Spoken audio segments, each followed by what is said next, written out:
I was there, standing in the pulsating heart of a BTS concert. The air was electric, thick with the scent of adrenaline and pure, unadulterated joy. Jungkook, the man who had been my only light in the dark, leaned down from the stage, his eyes locking onto mine with a smile that could dissolve the coldest winter. He reached out his hand, and as my fingers grazed his, I felt a surge of electricity that made my soul scream with happiness. But the dream shattered like dropped glass. My father appeared out of the mist, looking like a vengeful ghost from a battlefield. He wasn't holding a mic, he was gripping a baseball bat, his voice a thunderous, terrifying roar that drowned out the music.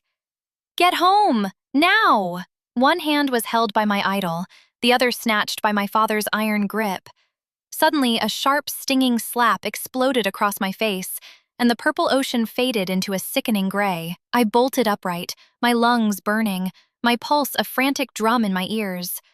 There was no stage, no purple lights, only the crimson, furious face of the colonel looming over me in the dim light of my room. He ripped the headphones from my ears with a violent jerk and tossed my precious, handwritten lyric notebook into the trash like it was nothing but filthy waste. "Get up! You're late for school, soldier. Welcome to my life, where a dream is considered a dereliction of duty. I live in military family housing, or MFH, a sterile, meticulously ordered town tucked deep within the steel perimeter of a high-security army base. It's a world guarded by barbed wire and men with assault rifles, where the air doesn't smell like rain or freshly cut grass. It smells like diesel, gun oil, and the constant, heavy thrum of Black Hawk helicopters overhead. To the world, it represents peace and order. To me, it is a high-security prison made of gray concrete. I am not Aria here.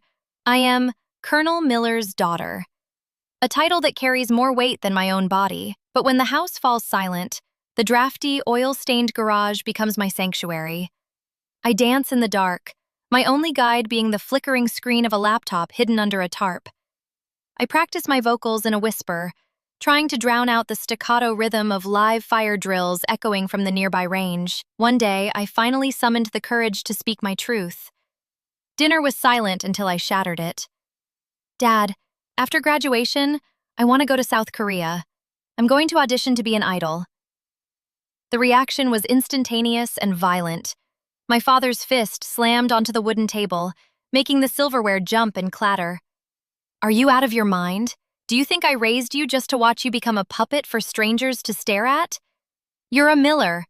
The military is your blood, your future." The argument erupted like a volcano. We stood toe-to-toe, my voice cracking with tears but fueled by a fire I didn't know I had. "It's my life, not your mission," I screamed. In the peak of our fury, I threw down the gauntlet. "Fine, let's make a deal. If I get a perfect 4.0 GPA and a gold-stamped acceptance letter from West Point, you let me go. I'll prove to you that I can be a soldier and a star." He looked at me with a cold, mocking smirk, accepting the pact not because he believed in me, but because he was certain I would crumble under the weight of my own impossible challenge. Managing two identities was like balancing on a razor's edge. At school, I was the phantom dancer, the weird girl who lived in a fortress. My classmates filmed me practicing in secret, posting the videos online to mock me as a delusional dreamer. But the real battlefield was the garage. During a midnight rehearsal for On, the choreography demanded a high-intensity jump. I pushed too hard, landed poorly, and heard a sickening, dry crack. Pain shot up my leg like a lightning bolt, and within minutes, my ankle was a swollen mess of purple. The physical agony, combined with the crushing isolation, finally broke me. I slumped against the cold concrete and sobbed until I couldn't breathe, ready to throw my dance shoes into the fire. I was ready to surrender, to finally be the silent, dutiful soldier my father wanted. But then, his voice echoed in my head, a mantra he'd hammered into me since I was a child. A soldier doesn't stop when they are tired. They stop when the mission is finished. I realized then that if I quit now, I wasn't just losing my dream. I was proving him right. I was proving I was weak. I pulled out my phone. I watched an old video of BTS, my North Stars. They were talking about the damp, cramped basements where they used to practice for 14 hours a day, living on nothing but cheap instant ramen and the hope of a tomorrow that seemed impossible. I looked around my dry garage, thought about the hot meal my father had provided, and felt a surge of shame. If they didn't quit in a basement, I couldn't quit here. I wiped the tears from my face, wrapped my ankles so tight it turned numb, and forced myself back to my desk to finish my physics assignment until the sun bled through the clouds. The next night, I found a canister of military-grade deep heat on my pillow. No note, no signature, just the sharp, stinging scent of peppermint. On the day the acceptance letters arrived, I placed the 4.0 GPA transcript and the official admission letter from West Point on his mahogany desk. I didn't say a word. I simply stood at attention, waiting. I finished the mission. I finally whispered, "Now, let me go and fight my own war." To my utter shock, the colonel didn't argue. Instead, a rare, soft smile touched his weathered face. He looked at me not as a superior officer, but as a father who had been holding his breath for 17 years. He confessed that his cruelty had been a shield. He didn't hate Kpop. He hated the thought of his fragile daughter being chewed up and spat out by an industry that has no mercy. He had been simulating the hardship, testing my resolve to see if I could survive the scrutiny of millions and the venom of anti-fans. "If you couldn't survive me," he said quietly, "you would never survive them. But today, I am satisfied that you are ready." At the airport terminal, as my flight was called, he didn't give me a hug. He stood at attention, his back straight as a spear, and gave me a crisp, formal military salute. It was the highest honor he could bestow, a recognition that I was no longer a trainee, but a soldier who had earned her deployment. I walked onto that plane with his pride as my armor. The entertainment headquarters in Seoul was a labyrinth of glass and steel, vibrating with a tension that was far more suffocating than any basic training. When I walked into that audition room, the air vanished from my lungs. Sitting at the long judges' table were the 7 members of BTS, the very men whose voices had been my only shelter during those long, lonely nights in the garage. My hands were shaking, but I channeled the colonel's discipline.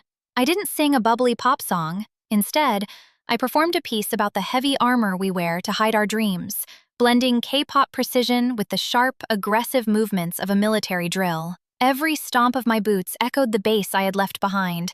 Every movement was a silent shout for freedom. I danced until my heart felt like it would burst through my ribs, pouring every ounce of pain and every drop of deep heat into that room. As the music faded, one of the members leaned forward, a knowing smile playing on his lips as he reached for the golden envelope.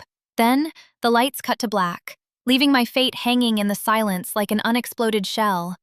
Fast forward 5 years. I stood in the wings of my debut showcase, the roar of the crowd a deafening, beautiful ocean of love. As I stepped into the blinding spotlight, my eyes searched for one specific person. And there he was, in the center of the VIP section. Colonel Miller wasn't wearing his medals or his uniform today. He was wearing a purple fan hoodie, a light stick gripped in his calloused hand, and a massive banner with my face on it. He wasn't standing at attention, he was screaming my name at the top of his lungs, his voice louder and more passionate than any teenager in the stadium. In that moment, I realized that dreams aren't meant to lull us to sleep. They are meant to wake us up and give us a reason to fight. I had become a soldier of the stage, and as I began to sing, I knew I had finally won the war for my own soul. If Aria's journey touched your heart, please leave a comment, give us a 5-star rating, and follow the channel to support my story. Stay brave, everyone. Goodbye.